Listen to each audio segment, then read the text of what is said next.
Good morning, students. I am Preeti Sharma from Adarsh Balniketan Senior Secondary School, Junjunu, your assistant teacher. Let's continue our chapter number 6, Manufacturing Industries. Take out last topic, Industrial Pollution and Environmental Degradation.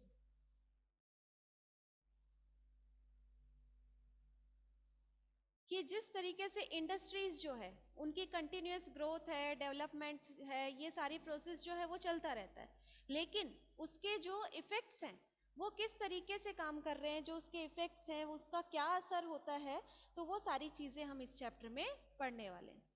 तो industries जो हैं वो कौन कौन से pollution के लिए responsible होते हैं, तो air pollution, water, land, noise and thermal pollution. ठीक है, जो इंडस्ट्रीज हैं वो mainly air, water, land and noise pollution, thermal pollution के लिए भी रिस्पॉन्सिबल होते हैं। ठीक है, तो इसको आप अंडरलाइन कर लेना। फिर सबसे पहले आता है इसमें एयर पॉल्यूशन, कि एयर पॉल्यूशन जो है वो कैसे फैलता है। तो air pollution is caused by the presence of high proportion of undesirable gases, कि एयर पॉल्यूशन जो है वो मोस्टली जिसमें ऐसे गैसेस प्रेजेंट होते हैं पॉल्यूशन के अंदर जो कि एयर में मिक्स नहीं हो पाते। ठीक है, such as sulphur dioxide and carbon monoxide. तो मोस्टली जो हाइजीनिक गैसेस हैं वो कौन से हैं, sulphur dioxide and carbon monoxide है। इनको आप अंडरलाइन कर लो कि कौन से जो गैसेस हैं जो बहुत ज़्यादा प्रॉब्लम क्रिएट करते हैं हमारे एयर पॉल्यूशन के लिए। तो air bond particulate material contain both solid and liquid particles like dust, spray, mist and smoke.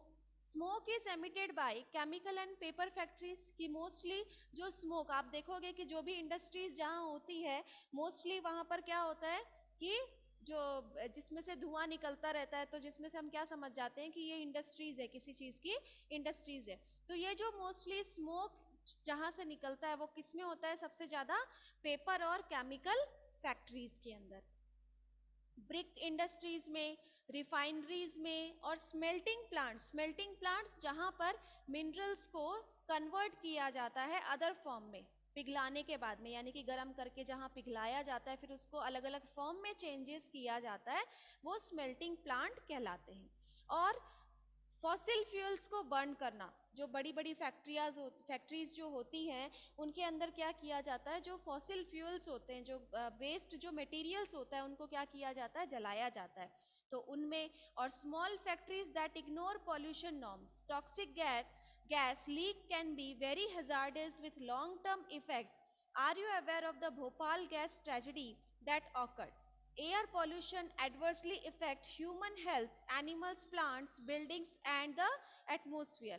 कि मोस्टली जो ये एयर पॉल्यूशन है इससे क्या होती है, अलग अलग डिजीज स्प्रेड होती है। जिस तरीके से जैसे कि कौन कौन सी प्रॉब्लम्स हो सकती है, लंग्स की प्रॉब्लम हो सकती है, अस्थमा की प्रॉब्लम हो सकती है। तो ये अलग अलग डिजीज जो है वो एयर पॉल्यूशन से प्रॉब्लम क्रिएट करता है। जैसे कि आईज में इरिटेशन होना, नोज और थ्रोट में जो एलर्जी वगैरह जो होती है वो भी किससे होती है, एयर पॉल्यूशन की वजह से ही होती है। तो एयर पॉल्यूशन जो है वो सिर्फ एनिमल्स, प्लांट्स और हमारे जो एनवायरमेंट है उनको भी पॉल्यूट करता है। ठीक है, नेक्स्ट आता है आपका water pollution. Water pollution is the pollution of various water bodies, कि वाटर पॉल्यूशन जो होता है वो जितने भी वाटर बॉडीज हमारे प्रेजेंट हैं, जैसे कि lakes, river, seas, ocean as well as ground water, उन सभी में स्प्रेड होता है। वाटर जो है वो सभी में, ऐसा नहीं है कि सिर्फ एक नदी का पानी खराब हो गया। तो वाटर जो है वो जितने भी वाटर के जो सोर्सेज है सभी को इफेक्ट करता है। It occurs when pollutant reach these bodies of water without treatment. It is caused when organic and inorganic untreated industrial waste and effluents are discharged into river। कि मोस्टली जितनी भी इंडस्ट्रीज है ज़्यादातर वाटर उनमें use किया जाता है, और वो जो वाटर है जो इंडस्ट्रीज यूज़ करती है, और इंडस्ट्रीज में मोस्टली जो केमिकल्स हैं वो यूज़ किए जाते हैं किसी भी प्रोडक्ट को बनाने के लिए। तो जो केमिकल यूज्ड वाटर होता है उसको क्या कर दिया जाता है, किसी वाटर बॉडीज में ही जब उसे डिस्चार्ज किया जाता है विदाउट क्लीनिंग, तब क्या होता है जितने भी वाटर सोर्स है वो क्या हो जाते हैं, पॉल्यूट हो जाते हैं। Textile and dyeing, petroleum refineries, tanneries, and electro-planting industries are the main industries causing water pollution.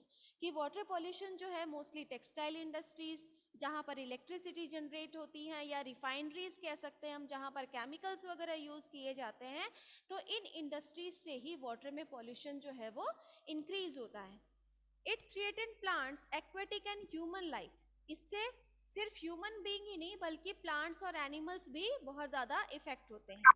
Fly ash, phosphogypsum, and iron and steel slags are major solid waste in India that cause water pollution.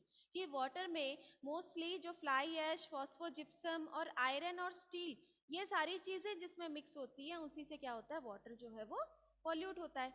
Next आता है आपका land pollution.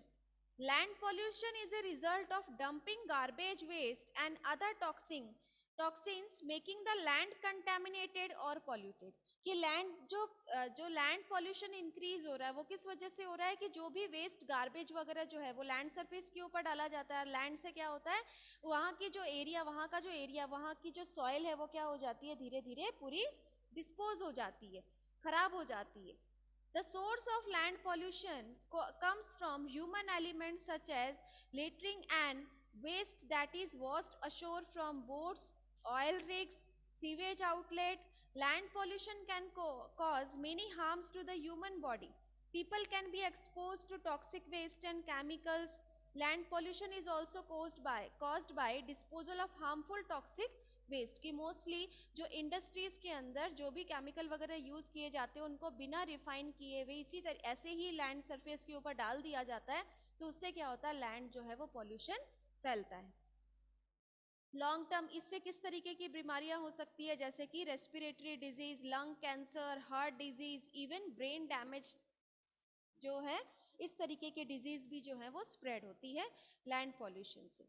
Next आता है आपका air pollution, noise pollution. Noise pollution is considered as any such unwanted and disturbing sound that affect the health and well-being of humans and other organisms. कि noise pollution जो है वो तो सभी जानते हैं कि कैसे स्प्रेड होता है, जहाँ पर किसी के, मान लो किसी की तबीयत खराब है या कोई बीमार होता है, वहाँ पर हम जब बहुत ज़्यादा नॉइज़ क्रिएट किया जाता है तो उससे क्या होता है, उसकी सिचुएशन जो है और ज़्यादा बढ़ने लग जाती है, चेंज होने लग जाती है. तो exposure of loud noise can also cause high blood pressure. Loud noise pollution से क्या होता है, हाई ब्लड प्रेशर इंक्रीज होता है, हार्ट डिजीज हो सकता है, sleep disturbance and stress. Sleep disturbance, कोई सो रहा है और उसकी नॉइज अगर क्रिएट होता है तो उससे क्या होती है, स्ट्रेस बढ़ता है. This health problem can also effect all age group specially children. की ये जो हेल्थ प्रॉब्लम है ये सिर्फ बड़ों को ही नहीं बल्कि बच्चों में भी सबसे ज़्यादा नॉइज पॉल्यूशन जो है वो क्रिएट किया जाता है.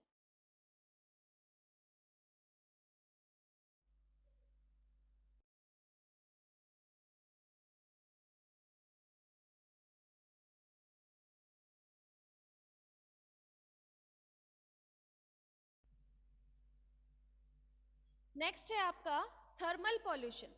Thermal pollution occur when hot water from factories and thermal plant is drained into river and ponds. कि thermal pollution जो है वो कैसे फैलता है, कि जब जो इंडस्ट्रियल वेस्ट मटेरियल है इनको वाटर बॉडीज में ड्रेन किया जाता है.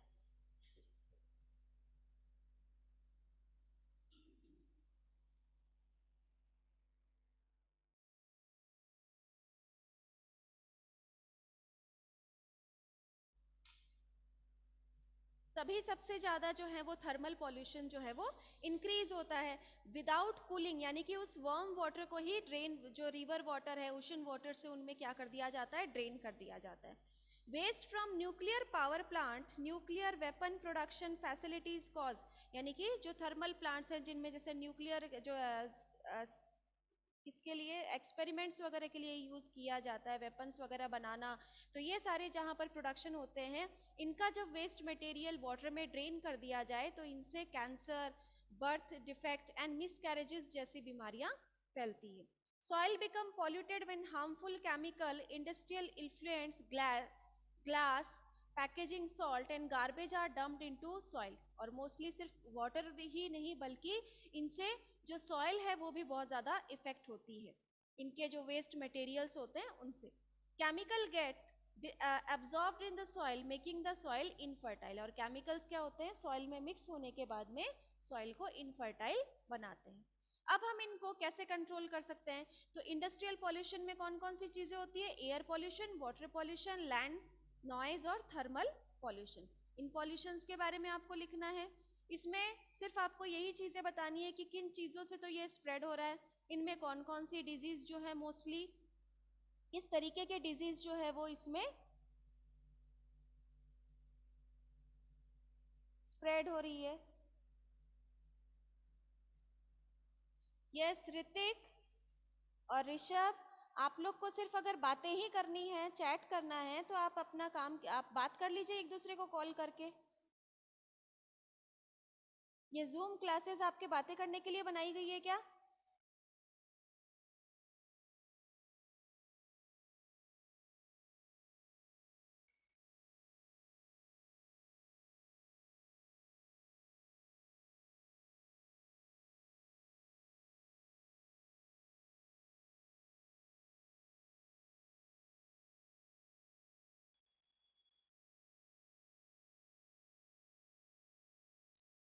इसको कैसे कंट्रोल किया जा सकता है, एनवायरमेंटल डिग्रेडेशन, यानी कि ये जो पॉल्यूशन इंक्रीज हो रहा है इससे हमारा एनवायरमेंट इफेक्ट हो रहा है, यहाँ पर जितने भी लिविंग बींग्स हैं वो सब सर्वाइव कर रहे हैं, तो इनको हम कैसे कंट्रोल कर सकते हैं।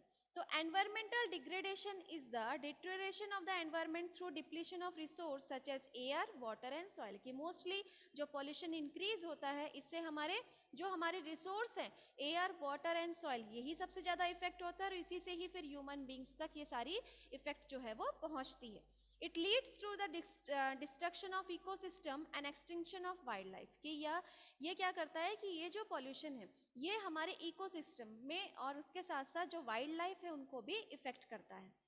Today, environmental degradation is a major issue which is taken seriously by almost all countries, कि ये जो environmental जो degrade हो रहा है धीरे धीरे, इनको हमें क्या करना है, कंट्रोल करना है, कंजर्व करना है। तो उसको हम कैसे कंजर्व कर सकते हैं, तो सबसे पहले देखो, some suggestion to minimize the industrial pollution in fresh water, कि जो फ्रेश वाटर है उनको कैसे कंट्रोल किया जा सकता है, कैसे मिनिमाइज किया जा सकता है, जो water pollution, fresh water pollution जो इंक्रीज हो रहा है उसको हम कैसे कम कर सकते हैं।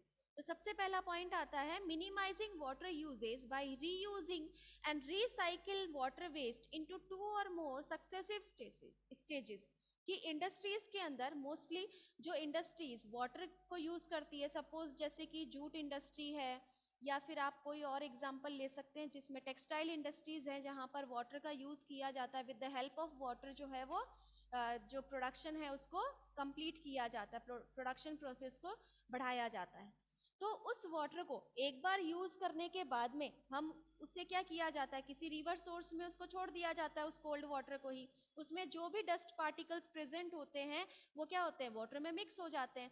तो ऐसे सिचुएशन में उस वाटर का क्या होना चाहिए, रीयूज होना चाहिए, कि उस वाटर को ही इंडस्ट्रीज के द्वारा 2 या 2 से ज्यादा बार उसको यूज किया जाना चाहिए जिससे वो वेस्ट ना हो। ठीक है।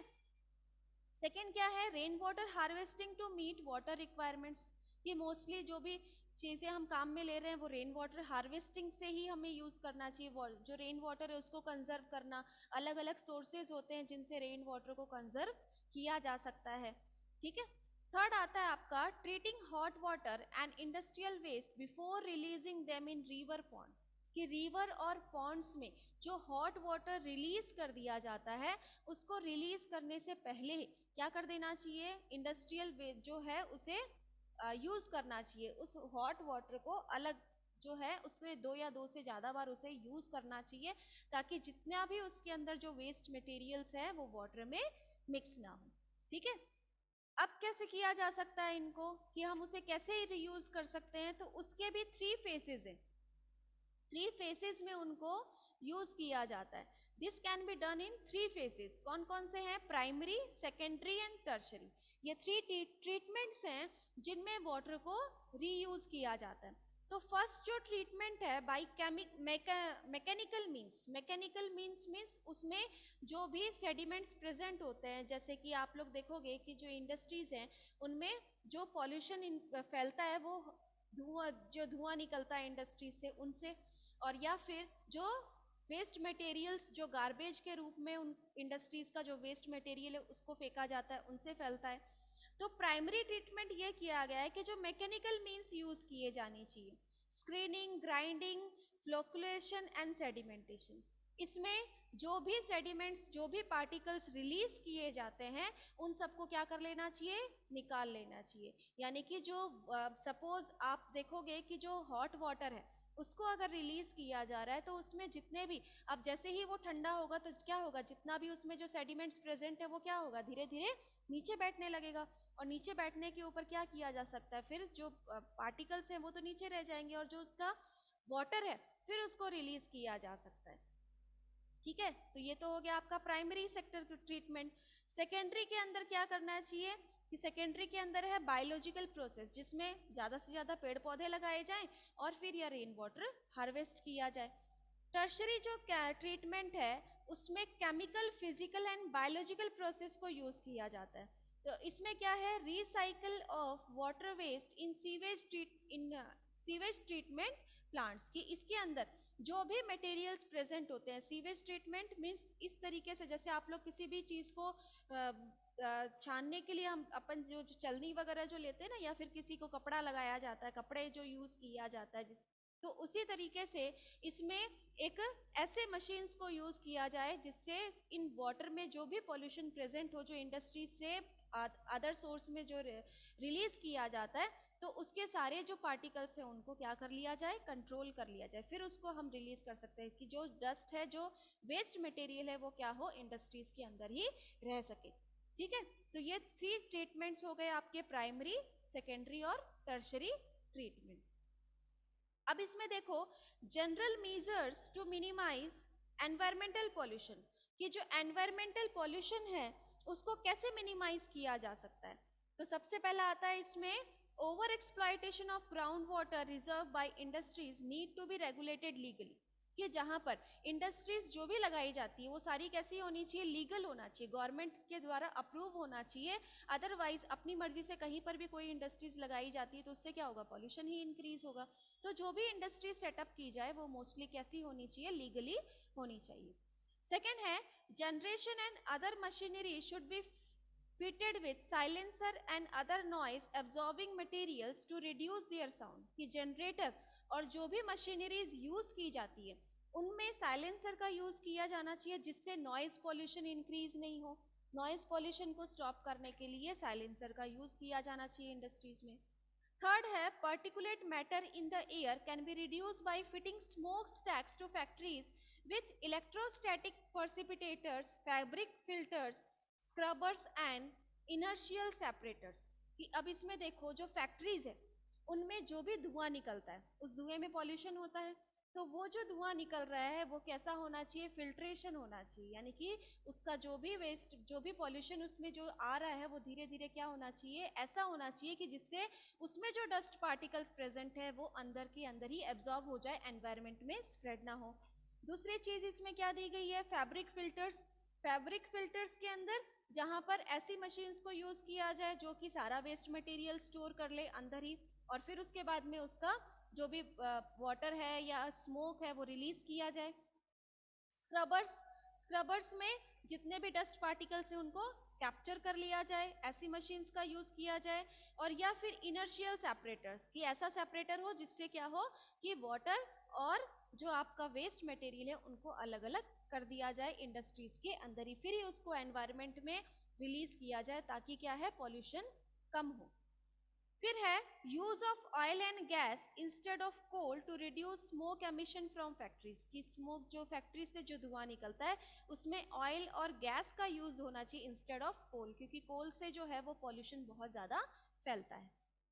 Redesigning of machinery to increase their efficiency in energy use, की जो मशीनरीज हैं उनको रीडिजाइन यानी कि जो मॉडर्नाइज तरीके से यूज किया जाए ताकि पॉल्यूशन कम से कम फैले। and promote sustainable development by integrating economic development goals with environmental conservation. कि इंडस्ट्रीज जो है उनका डेवलप होना भी ज़रूरी है, क्योंकि इंडस्ट्रीज डेवलप नहीं होंगी तो हमारा जो इकोनॉमिक डेवलपमेंट है वो नहीं हो पाएगा। लेकिन इकोनॉमिक डेवलपमेंट जो है वो भी तभी हो जब हम एनवायरनमेंट हमारे पास सेफ होगा, तभी इकोनॉमिक डेवलपमेंट जो है वो इंक्रीज किया जाए। उसी एनवायरनमेंट को कंजर्व करके हम इकोनॉमिक डेवलपमेंट प्रोसेस को आगे बढ़ाएं। ठीक है, तो ये कुछ मेजर्स थे हमारे जिसके एनवायरनमेंट को हम कैसे कंट्रोल कर सकते हैं, एनवायरमेंटल में जो पॉल्यूशन फैल रहा है उसको हम कैसे कंट्रोल कर सकते हैं। अब इस चैप्टर का आपका एक लास्ट टॉपिक है एनटीपीसी। एनटीपीसी क्या चीज़ है? एनटीपीसी जो है वो एक कंपनी है जो क्या करती है कि limited formerly known as national thermal power corporation limited, कि इसकी जो फुल फॉर्म है वो क्या है? National thermal power corporation limited. इसको आप अंडरलाइन कर लीजिए। It is run by the government, government के द्वारा इसको रन की जाती है। जितने भी जो इलेक्ट्रिसिटी जनरेशन है या जो बिजनेस पर्पज से इसको यूज़ किया जाता है, और ये एक ऐसी कंपनी है जो कि गवर्नमेंट के अंडर में मिनिस्टर्स पावर्स के द्वारा इसको यूज़ किया जाता है। इसको आईएसओ सर्टिफिकेशन दिया गया है और इसका जो मेन पर्पस है इस कंपनी को डेवलप करने का वो है मैनेजिंग एनवायरनमेंट सिस्टम, कि एनवायरनमेंट जो सिस्टम है उसको कैसे मैनेज किया जा सके। मेजर टास्क, इसका जो मेजर टास्क है वो है नेचुरल एनवायरनमेंट, नेचुरल रिसोर्स को कंजर्व करना, जैसे कि एयर, वाटर, ऑयल, गैस, कोल और अदर फ्यूल्स को। ठीक है, और ये कैसे पॉसिबल हो सकता है? तो optimum utilisation of equipment, adopting latest technique and upgrading old equipment whenever possible, कि जहाँ जहाँ ज़रूरत हो वहाँ पर न्यू मशीन्स को डेवलप किया जाए, न्यू टेक्निक को डेवलप किया जाए। ठीक है, ताकि जो हमारी एनवायरनमेंट है या जो हमारे रिसोर्सेज हैं जो सिर्फ बहुत कम लिमिटेड जिसका स्टॉक है उनका भी कम से कम यूज़ किया जा सके। Minimising waste generation in thermal power plant by adopting ash utilisation technique, कि जो थर्मल पावर प्लांट्स हैं उनसे जो भी केमिकल्स वगैरह जो रिलीज किए जाते हैं एनवायरनमेंट के अंदर उनको कंट्रोल करने का काम होता है। और development of green belts by afforestation to maintain ecological balance, ecological balance बनाने के लिए पेड़ों को कम से कम काटा जाए, वो भी इसी कॉरपोरेशन के द्वारा देखा जाता है। Reducing environment pollution through ash pond management, ash water recycling system and liquid waste management, कि इसमें एनवायरनमेंट में जिन जिन चीज़ों से, चाहे वो एयर हो, वाटर हो, लैंड से जो पॉल्यूशन इंक्रीज हो रहा है उनमें उनको ऐसे प्रोसेस में डाला जाए जिनसे उनका रीयूज किया जा सके। यानी कि जैसे इंडस्ट्रियल वेस्ट जो रिवर सोर्स में, जब वाटर सोर्स में रिलीज किया जाता है तो उस वाटर को कैसे रीयूज किया जा सके, तो वो सारी प्रोसेस जो है वो इसके अंदर देखी जाती है। Installing facilities for ecological monitoring, review and online database management in all the power station, यानी कि जितने भी जो इंडस्ट्रीज जो पावर स्टेशन सेटअप किए गए हैं उनमें किस तरीके से इकोलॉजिकल सिस्टम को ध्यान में रखते हुए डेवलपमेंट किया जा रहा है, वो सारी चीज़ें जो है वो एनटीपीसी के द्वारा ही देखी जाती है। ठीक है, तो ये तो था हमारे एनवायरनमेंट को कैसे हम कंट्रोल कर सकते हैं, पॉल्यूशन को कैसे हम कंट्रोल कर सकते हैं। ठीक है, तो ये चैप्टर हो गया आपका कंप्लीट। 5th चैप्टर तक किसका कंप्लीट है? यस, चिराग, दीपक, प्रशाली, ऋषभ, स्नेहा, वागिशा, विक्रम, आप लोगों की नोटबुक नहीं आ रही है बिल्कुल भी।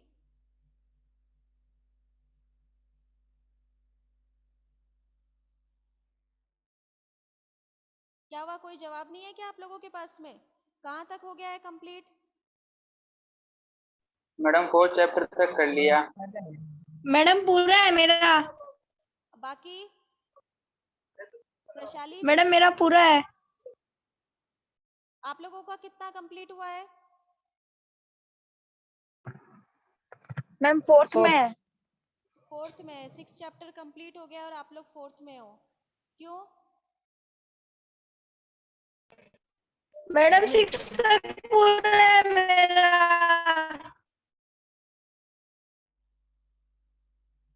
आज मंडे है ना, वेडनेसडे तक आप लोगों की नोटबुक आ जानी चाहिए। जितना भी काम किया, चाहे वो 3rd चैप्टर तक आनी चाहिए। है मेरा।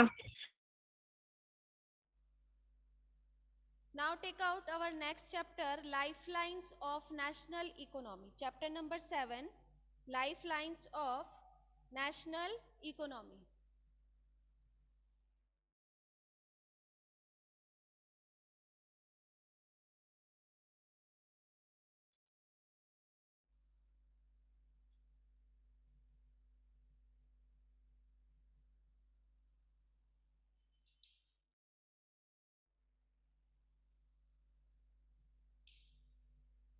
Lifelines of national economy.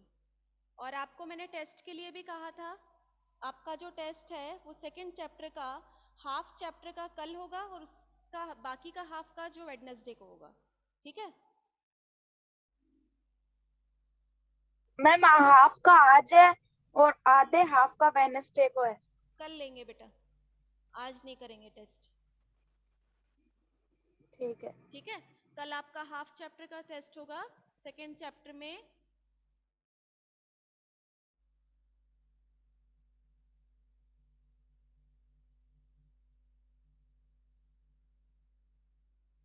Forest and wild life है ना। फर्स्ट हाफ मैंने आप लोगों को बताया था conservation of forest and wildlife in India, यहाँ तक ना? नो मैम, डिप्लीटेशन तक बताया था। Effect of depletion of forest and wildlife, हाँ यस मैम। इफेक्ट्स ना, effects last yes topic ma'am. था। Poverty and indigenous and other forest dependent community और इनडायरेक्ट इम्पैक्ट ऑफ डिग्रेडेशन, यही तो? यहाँ तक ही है ना? Yes ma'am.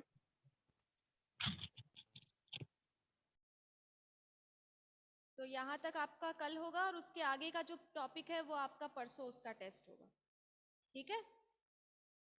इसमें आपके ऑब्जेक्टिव और डिस्क्रिप्टिव दोनों ही क्वेश्चंस होंगे।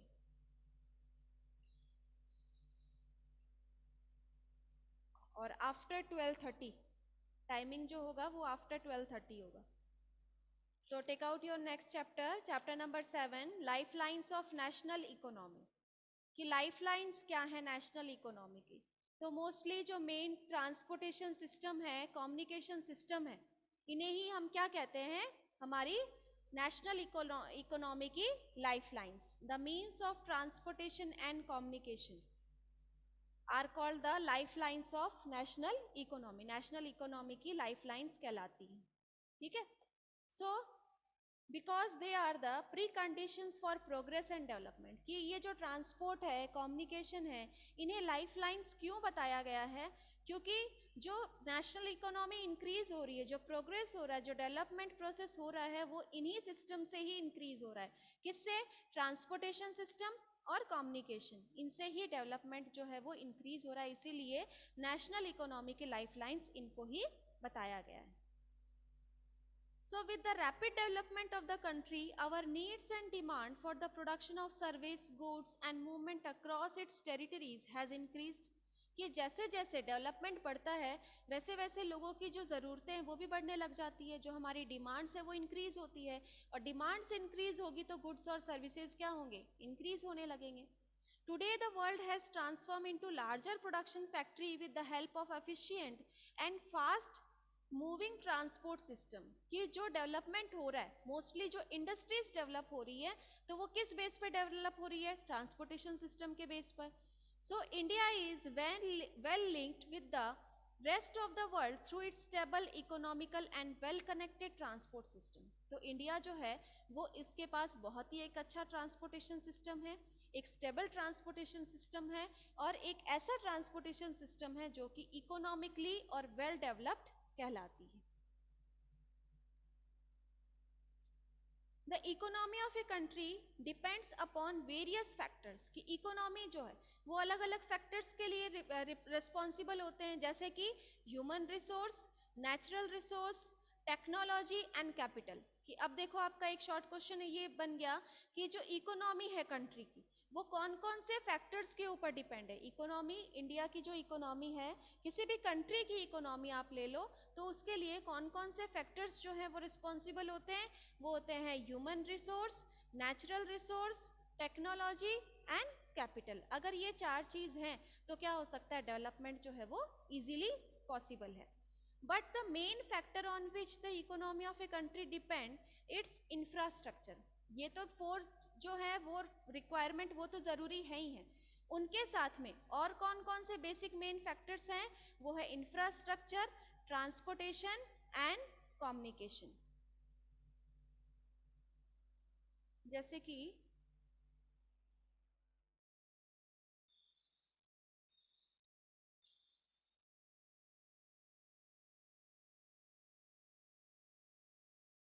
इकोनॉमी ऑफ ए कंट्री, ठीक है। तो इकोनॉमी इंक्रीज होने के लिए फैक्टर्स कौन कौन से हैं।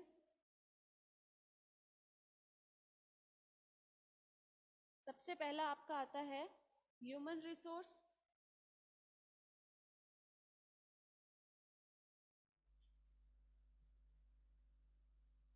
सेकंड नेचुरल रिसोर्स, जिनके बारे में आप इजीली लिख भी सकते हो। Third technology,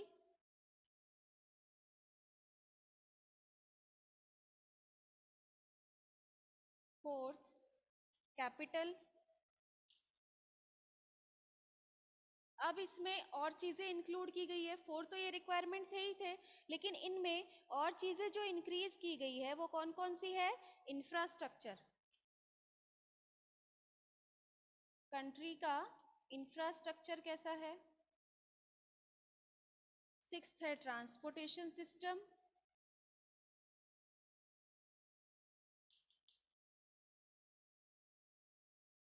and 7th communication.